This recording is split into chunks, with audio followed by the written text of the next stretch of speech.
I can almost talk myself out of purchasing any kind of finished clothing item from the store, but it's very difficult to talk myself out of yarn.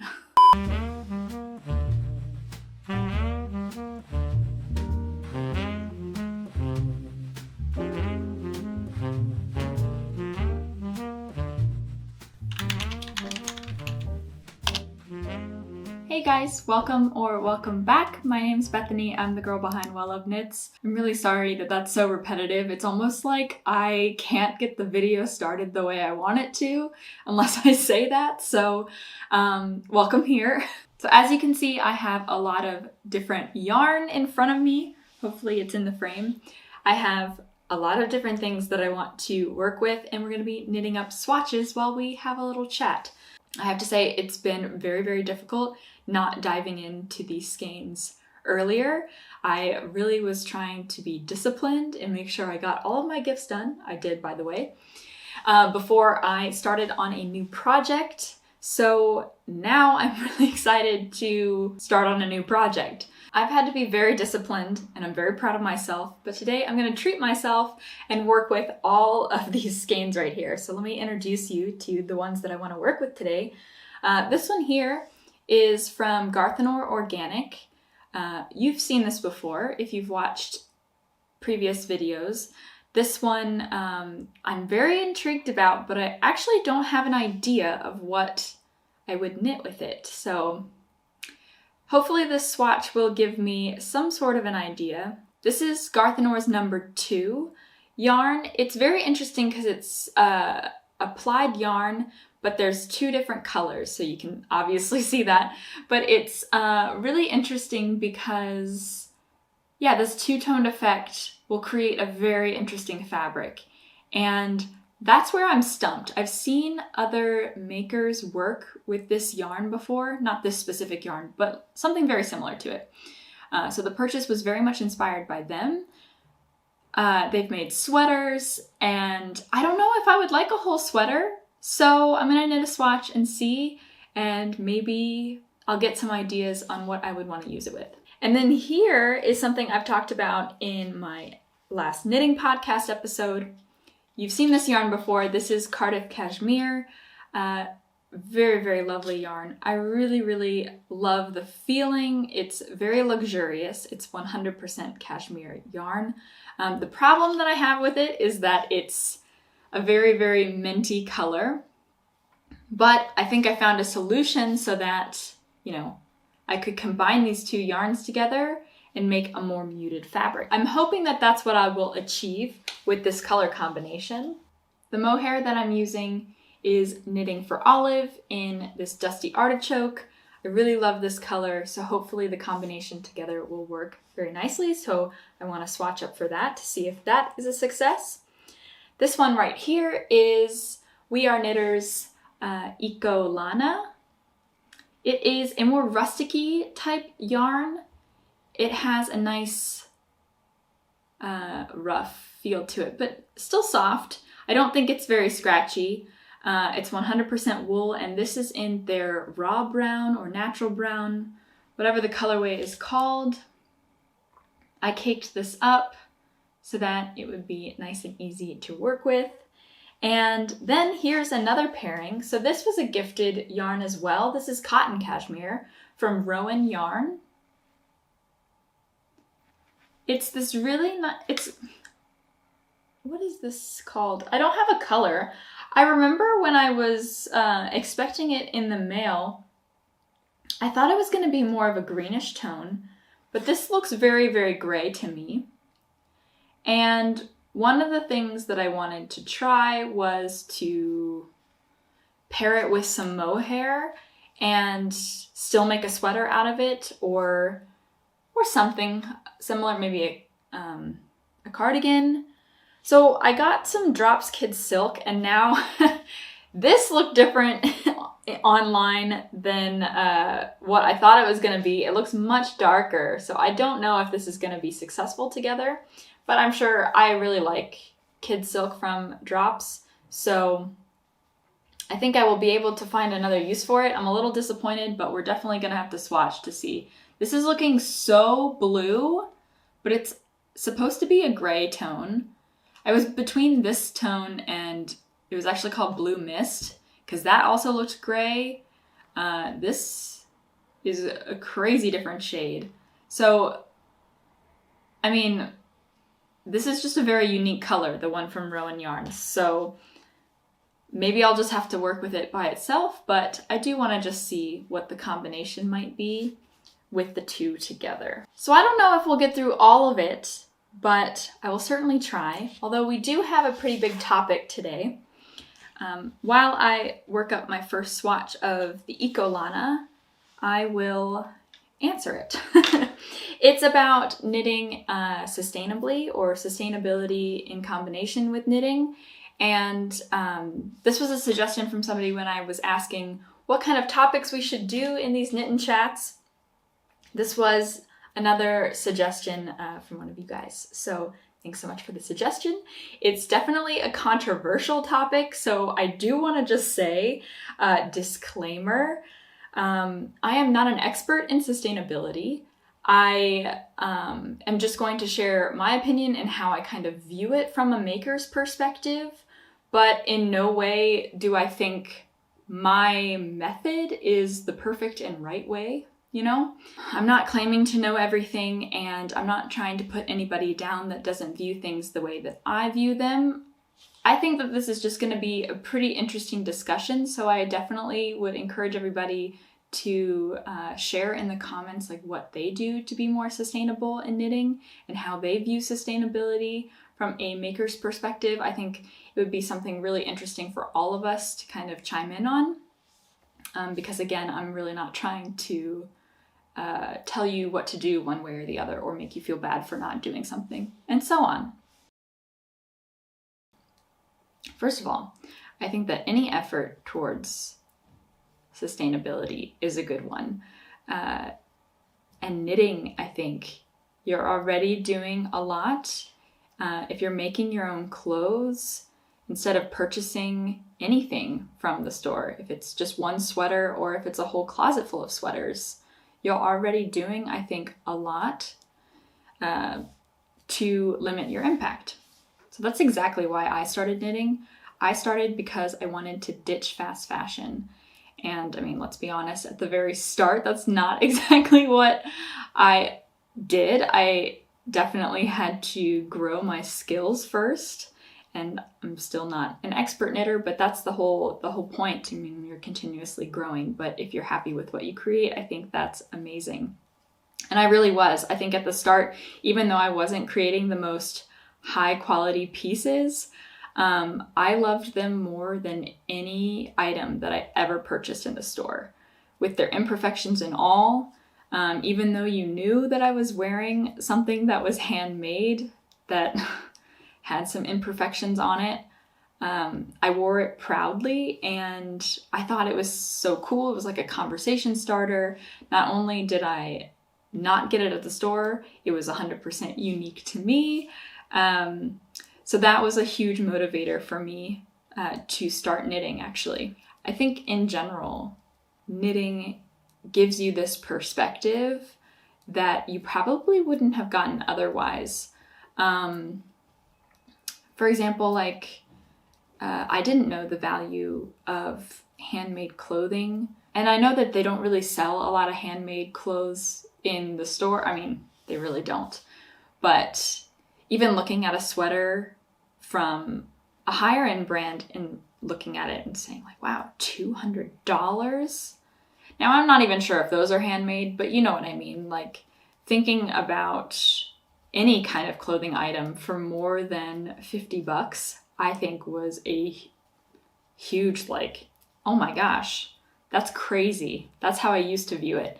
And then when I started knitting, regardless if those clothes are, you know, handmade or not, maybe the materials are produced a little bit better, and so on. It just gave me that new perspective that, you know, a clothing item is not truly worth $30 or less. And handmade or not, anything that's sold for such a low cost isn't something that I want to be putting my personal money towards. So that was something that I really have to say knitting provided me, because I was producing clothes. Whether or not they were high quality is one thing, but yeah, that it's the perspective, I think, of the hobby in general that really helped shape my current point of view towards purchasing fast fashion items, or just items in general. And once I started getting good at knitting, I noticed that I was able to purchase less. In 2020, I think I only purchased one pair of jeans, and obviously I couldn't really make those myself. And okay, in 2020, for obvious reasons, I didn't need a lot of clothes, but I needed that 1 year, I think, to kind of demonstrate to me that I can keep my closet fresh with my hobby. I can create what I actually need.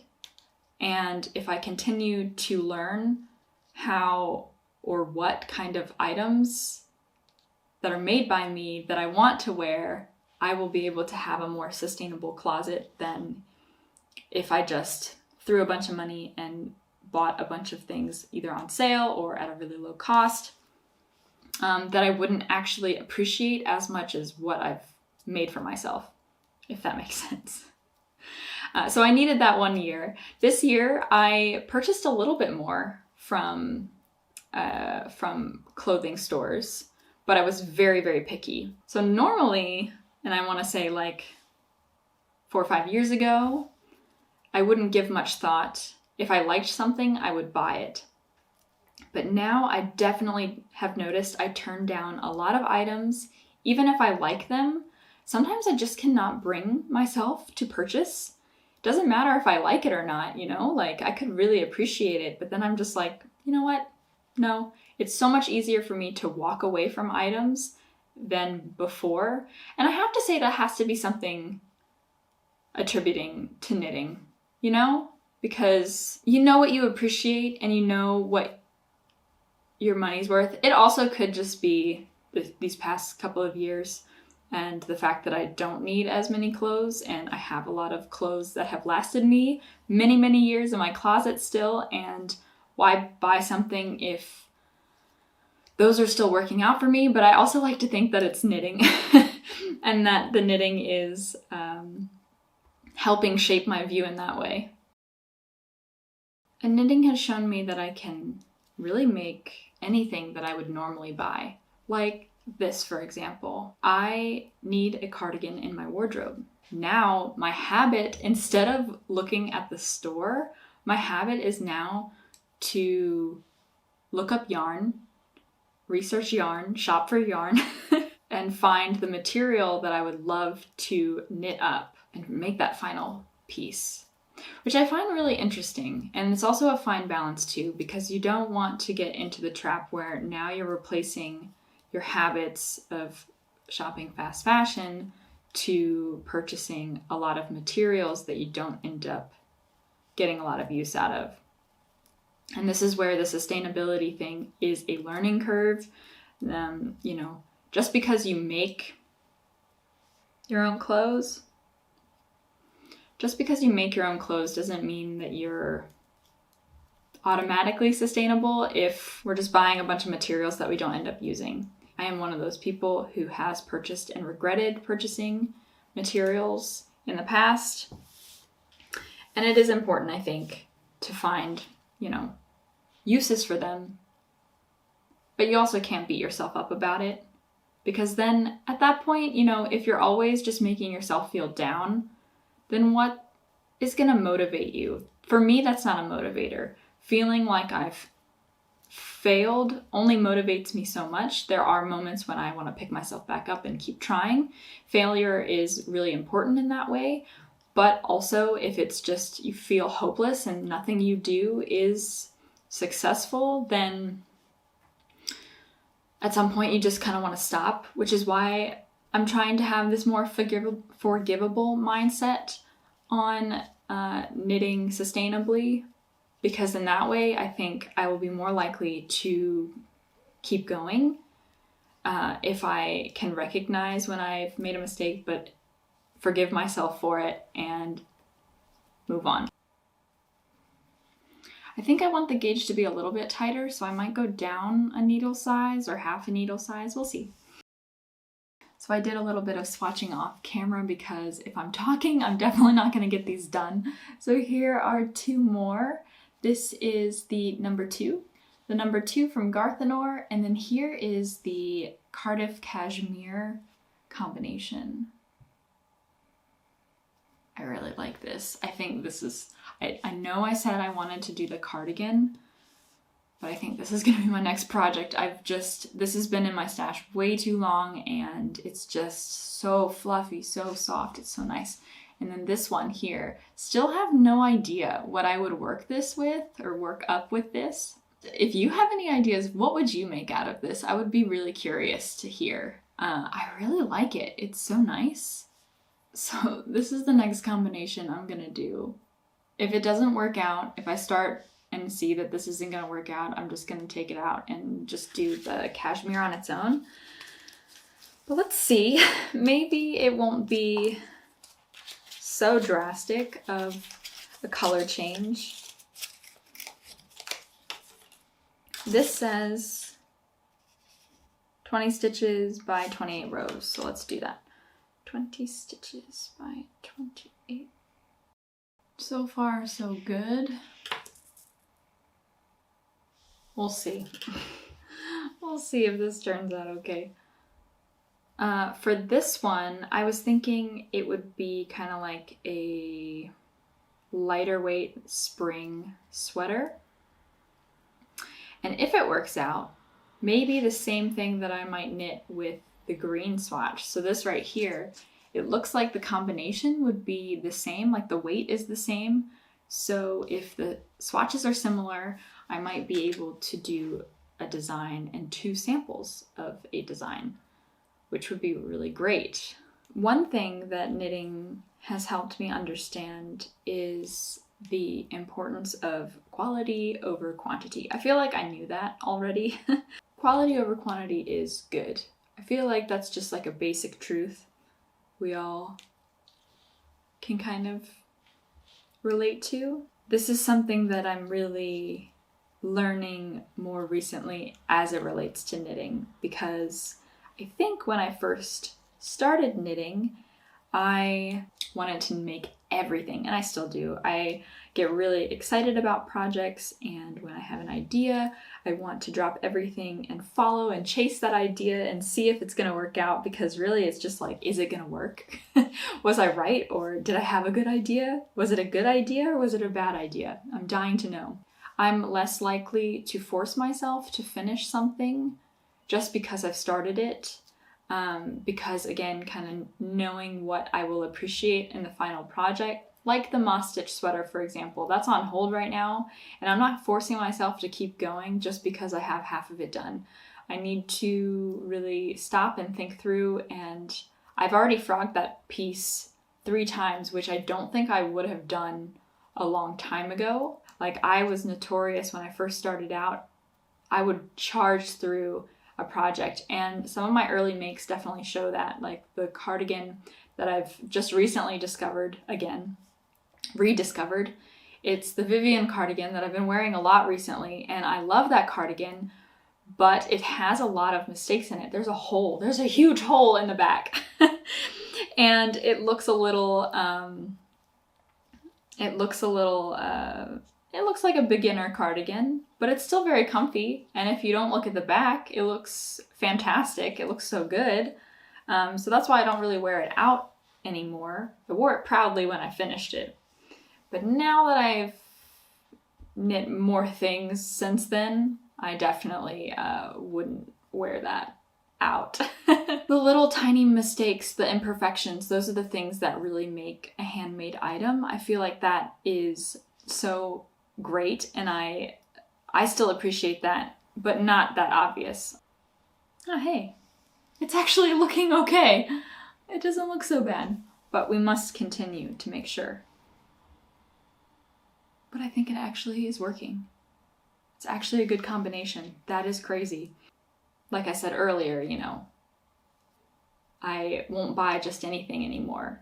I really know now, thanks to knitting, what is an item worth to me. And I'm always second guessing myself, almost to a fault. It's almost kind of really annoying going into shops. That's why I don't go shopping that often anymore, because I will almost always talk myself out of buying something, which is great for my wallet. My wallet is so thankful for that. But I can't seem to apply that also to the materials. I can't apply that to yarn. I'm getting better. But it's funny how I can almost talk myself out of purchasing any kind of finished clothing item from the store. But it's very difficult to talk myself out of yarn.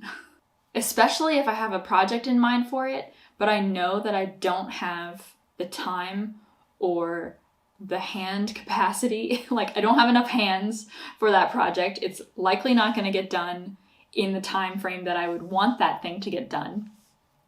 And yet, it still is always very, very tempting. Knitting has definitely shown me what materials I really love to work with. After working with a lot of different types of material, you get that kind of understanding that you wouldn't if you didn't have a fiber arts hobby. So that's really cool. I love that. And I think that can also be used in terms of sustainability, knowing the materials. So then you also have an understanding of what impacts each material has on the environment.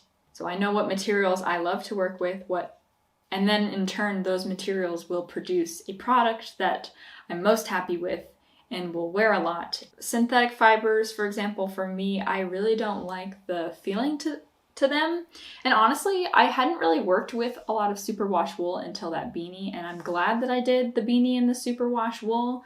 But I now then understood what people were talking about the squeakiness of superwash wool. I just didn't register it before, even though I had worked with it in the past. It wasn't until I was exposed to other fibers that I could really compare and understand, oh, okay, that's what they mean about superwash, and I don't like it either. So I figured that out. I have purchased and received yarn that has synthetic properties to it.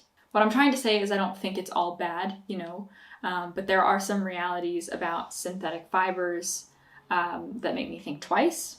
Okay, this is where I feel like I could get in trouble. So I'm gonna try and keep this part brief, but I personally don't like to work with synthetic yarn because to me that means microplastic, and especially since I'm knitting clothing items and not like stuffed animals or, accessories that probably won't get washed as often, I tend to steer clear of synthetic yarn because anytime you wash it, there are microplastics that can shed and get into the water. That's just one reason. I also just don't like the feeling of it. That's also another huge reason, because then I won't wear it. If I don't like the way it feels on my body, I'm not going to wear it, and then it's just sitting there and not getting its wear. So there are multiple different reasons. That's not to say that I will never use and have never used synthetic yarn. Sometimes there's an intention for that, like nylon and sock yarn, for example. It has its purpose, and I will acknowledge that. But for me, because I really love chunky sweaters, wool is just the best option for me because I know it's going to keep me really warm and it's going to have that structure that I'm looking for instead of a drape like some of those other fibers might provide. Hello, editing Bethany jumping in here because I was having a really hard time expressing my thoughts in a concise way, so here is my opinion in a nutshell. While I have and will likely continue to work with yarn that has acrylic mixed in, I'm making a point not to invite pure 100% synthetic yarn into my stash. I would much rather embrace all natural yarn, of which wool is my favorite because it offers many sustainable properties. Wool is renewable and it's biodegradable, whereas plastic is not. Wool requires less washing because it is naturally odor and stain resistant, which means more water is saved over time.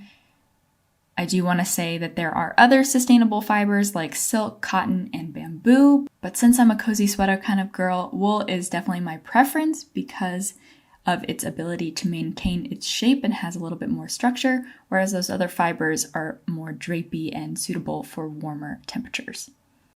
Which kind of gets me to the second question. It was a topic that was suggested. I mean, I'm coming at the tail end of my swatch, so it might be brief, but personal knitting style, that's also what knitting has taught me. And I think it's also related to sustainability too, because once you find out your style, and when I say knitting style, I mean like what kind of things you like to knit for your wardrobe. I hope that was the intention of the question. That's just how I interpreted it. But for me, knitting has definitely taught me what I really like to wear, and on the flip side, what I don't like to wear.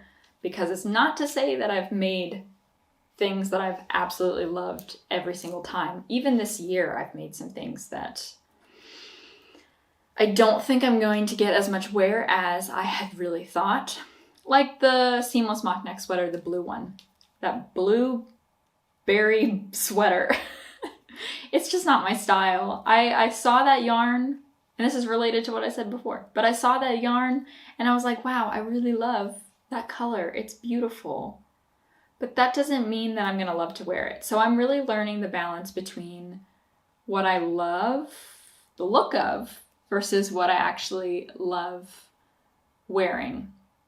Because I can really love and appreciate a yarn as it is, like in skein form. You look at it and you're like, wow, that is beautiful. And then you can even love it when you're working with it, because I love the way it knits up. But ultimately, I think it might just turn into a gift or a donation, or maybe I'll sell it, resell it, because I'm just not grabbing for it, Ultimately, it's all about learning. It's a trial and error process. I've really viewed knitting that way, and I'm not going to be too down on myself about the blueberry sweater. I'll just know next time, stop buying blueberry yarn. I also knitted that, what was it? That purple mohair vest. If it weren't purple, I think I would wear it a lot because I love the shape of it. But it was two things. I really love that shade of purple. But I don't know if, maybe the mohair vest is just making it too loud, but that combination, maybe the purple would be better suited for another type of garment that I would feel more comfortable in, because in general, I don't really like wearing vests. Or maybe if it were in like a neutral color, I would wear it a lot more. So it's kind of figuring out that very, very fine, delicate combination, which I'm not very good at. But that was like the whole point of Well Loved Knits. It's a mindset that I'm trying to attain. I'm trying to always create things that I will love for a very long time. But that's not to say that I don't mess up every once in a while. And I think that's okay. As long as I'm trying, I've definitely learned that I like wool or natural fibers. I love the way that they work up. I enjoy knitting with them. I enjoy the final piece of them. I enjoy knitting with color, but that doesn't mean that I enjoy wearing color. So I'm going to be very, very careful in the future, continuing to learn. And while I want to knit more than just neutral, recognizing what color I do actually love in my closet. And that has been the two colors that I've really, really loved is this color right here, which I consider to be like a rusty red color, and eucalyptus green. That mohair sweater that I have, it's knit up in eucalyptus green by Wool and the Gang. That sweater I love, and it's colorful. So that's what I was trying to achieve with this right here. So this is also a lesson learned. The cashmere in that minty green color. That's not a color that I like to knit with So I need to be extra careful and maybe not buy that kind of color online, and make sure that any kind of color that I want to purchase is something that I see before I buy it. It's always very tricky, online purchases. Or, coming up with creative solutions to make it the shade that you want it to make. I mean, I don't even know if this looks that different, but it feels different to me. Wow, I'm really happy with this combination. I think it looks great.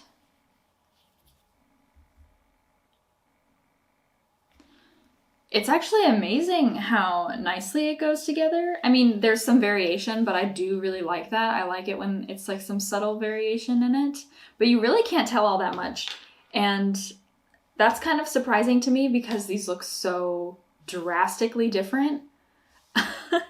But the fabric together looks really good and almost pretty close to uniform, with that slight variation that I think just looks really good.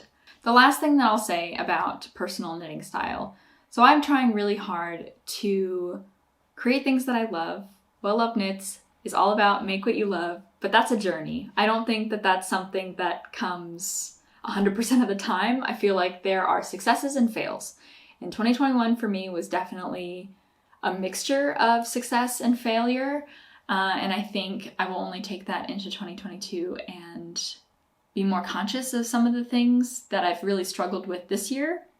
Color is one of them, because at the very beginning of this year, I wanted to invite more color into my wardrobe, but that was at a cost. I think I ultimately ended up creating things. I went too far on the spectrum, and I ultimately created things that I wasn't 100% in love with. So I'll know next year that the success for color came in the form of accessories versus sweaters. And what I really, really love to wear are neutral shades on my body. And then I like to save the fun colors for accessories, like socks, scarves, and that sort of thing. I mean, even still, the cashmere yarn definitely was a learning curve for me. Because it was still a color that I thought was more safe, but it turned out to not be as safe. So maybe in the future I won't purchase color online, and I'll more focus on going in store for those kind of purchases. Because it's been very disheartening to create something that you ultimately don't get a lot of use out of. While it's a fun project, I feel like I lose something when it doesn't actually become a piece that I grab for. So anyway, all of that to say, I am just trying to do a little bit better, and I've definitely got a lot of learnings from this year that I will take into next year in the form of knitting resolutions. But before we wrap up, I finished 4 swatches, both on and off camera, which all look very, very nice. I'm hoping that this Ecolana will bloom a little bit more. It seems kind of loose, so hopefully it will tighten up, or I might just need to go a needle size down. Then we have the number 2 right here. Wow, this is really cool. I still have no clue what the heck I would make with this, but hopefully inspiration strikes. But this won't be a yarn that I'm really pulling out anytime soon. The thing that I really want to work on like right now is this, which I shared on Instagram while I was knitting this swatch up. Do you see? Like, it doesn't even look different at all. I'm really excited to knit with this combination right here. Now, it might not look like it on camera, but I swear it is slightly less minty green. There is some dusty artichoke in there. You can see it. It definitely muted the tone just slightly. and I'll take it. You know what? So I'm really excited to work this one up. I think this is gonna be my next cast on. I'm very excited. And then also this one, which is the same gauge as the green. This is a bit heavier because this cotton is a little bit more stiff, but I think after blocking we'll definitely be able to see it drape a little bit nicer. But I'm just so surprised at the combination. Like, how? So I'm happy because, oh my gosh, I got this in the mail because I wanted to swatch this one up and I wanted to pair it with some mohair. And when I got this in the mail, I opened it up and I was like, wow, I'm supposed to be talking about sustainability, and I'm worried that I might have just wasted my money on this shade of mohair. So I'm so happy that it worked out. That would have been so bad. So that looks really great. And I'm wondering if maybe they could be, you know, kind of matching sweaters in different colors. And then these two. I'm really happy with how all of these turned out. I'm very excited to start on some new projects, and it's been a lot of fun swatching. Trying to find the joy in swatching is definitely on my aspirations for 2022. So that is it for this knit and chat. I hope you guys enjoyed. Thank you guys so much for being here and knitting and chatting with me. I certainly appreciate it. It's always fun to have a buddy to knit and chat with, so thank you. If you like this video, be sure to give it a like. Maybe subscribe if you haven't already to stick around. I'm very excited for the next year of knitting and this channel, so be sure to stick around, and I will see you guys in the new year.